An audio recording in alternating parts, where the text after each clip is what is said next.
अस्सलामुअलैकुम, welcome back to my YouTube channel that is one. उम्मीद है आप सब लोग खैरियत से होंगे। बहुत मज़े के आलू बन रहे हैं क्योंकि सीज़न में आलू तो जितने खाएं और जितने बनाएं तो मज़े के ही लग रहे होते हैं। तो झटपट से स्टार्ट करते हैं। कतलियाँ हैं, अलग तरीके से थोड़ा बना रही हूँ। ये मैंने सर्कल में इसको कट कर लिया पोटैटो को, और इसको मैं थोड़े से ऑयल में फ्राई कर लूँगी।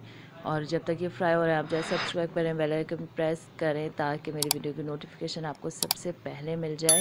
और वीडियो को शेयर भी करें और कमेंट्स में बताएं भी कि आपको रेसिपीज़ कैसी लग रही हैं, आप ट्राई कर रहे हैं नहीं कर रहे हैं। तो बस ये हल्का कलर आने तक फ्राई कर लेंगे। और फिर 2 प्याज है, छोटे से बिल्कुल साइज़ के थे। और ये जो नीचे आलू का वो जो लग गया ना थोड़ा, उसका कोई इशू नहीं है, वो अभी थोड़ा सा प्याज और मसाले के साथ खुद ही फ्राई होके हट जाएगा। और वो जला हुआ नहीं है, बस थोड़ा सा लगा हुआ है इसमें। आप चाहें तो नॉन स्टिक में भी बना सकते हैं, नो इशू, कोई मसला नहीं है। तो बस थोड़ा सा फ्राई करके इसमें मैंने अदरक लहसुन के 2 चम्मच डाल दिए, थोड़ा पानी डाल दिया था साथ में, ताकि मसाला जो है नीचे जो हमें आलू वो जो लगे हैं वो हट जाए। ठीक है। अब ये जो मेरे पास ऑयल रखा हुआ था, मैंने एक दफ़ा आलू बनाए थे मसाले वाले, तो मैंने कहा आज आपको यूज़ करना बताऊं कि मैं यूज़ करती हूँ जब निकाल लेती हूँ, तो इसका कोई मसला नहीं होता। आप घर में खानों में ऐसे ही यूज़ कर रहे होते हैं। तो वो वाला जो ऑयल है ना मसाले वाला, वो मैंने इसमें डाला है। तो आप नॉर्मल ऑयल डालें, कोई मसला नहीं है। तो बस टमाटर पीस लिए थे 4 से 5, वो इसमें डाल दिए हैं। नमक डालेंगे, लाल मिर्चें डालेंगे, हल्दी डालेंगे। बहुत सिंपल स्पाइसेस होते हैं आलू बनाते हुए। तो आलू तो ज़ीरे के साथ भी इतने मज़े के लग रहे होते हैं। पिसा धनिया मैंने डाल दिया 1 चम्मच।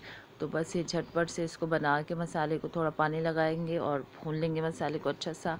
फिर आलू तो हमारे हाफ़ पक चुके हैं, बस इसको थोड़ा सा मसाले के साथ और पका लेंगे और झटपट से ये रेडी हो जाएंगे। और ये बहुत मज़े के लग रहे होते हैं नाश्ते में, पराठे के साथ, दोपहर में, रात में। आलू खाने का तो कोई टाइम ही नहीं होता है।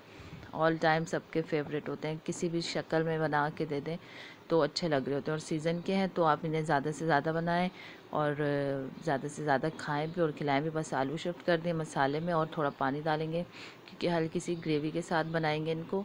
और हल्के हाथ से हिलाएंगे ताकि ये टूटे नहीं। ऐसे ही सर्कल जो है ना, कतलियाँ हमारे पास ऐसे ही साबुत रहनी चाहिए, तो वो उसकी खूबसूरती है। अच्छा लगता है देखने में भी और खाने में भी मज़ा आता है। बस इसको कवर करेंगे और थोड़ा सा और पका लेंगे। बहुत सिंपल स्पाइसेस है, आप चाहे तो इसमें मतलब डालें मसाले। आलू गल गए देखें इतने अच्छे से। और बस इसमें हरी मिर्चें, हरा धनिया डालेंगे, और चाहे तो गरम मसाला डालें चाहे तो ना डालें। ये काली मिर्चें मैं डाल रही हूँ क्योंकि सर्दियाँ हैं तो काली मिर्चें गले वगैरह के लिए भी बहुत अच्छी होती हैं, और वैसे भी काली मिर्चें तो हेल्दी होती है। बस हरा धनिया डालें इसमें और इसको जो है वो डिश आउट करें और फ़ौरन से खाएं गरम गरम। मैं तो इनके ऊपर लेमन भी स्क्वीज़ कर लेती हूँ। इसको आपने एंजॉय करना है, जैसे दिल चाहे आप खाएं इसको। और अपना बहुत सारा ख्याल रखिएगा। मिलते हैं नेक्स्ट रेसिपी के साथ। और देखने में कितने खुश शक्ल हैं। तो मिलते हैं नेक्स्ट रेसिपी के साथ। अपना बहुत ख्याल रखिएगा। टेक केयर एंड अल्लाह हाफिज़।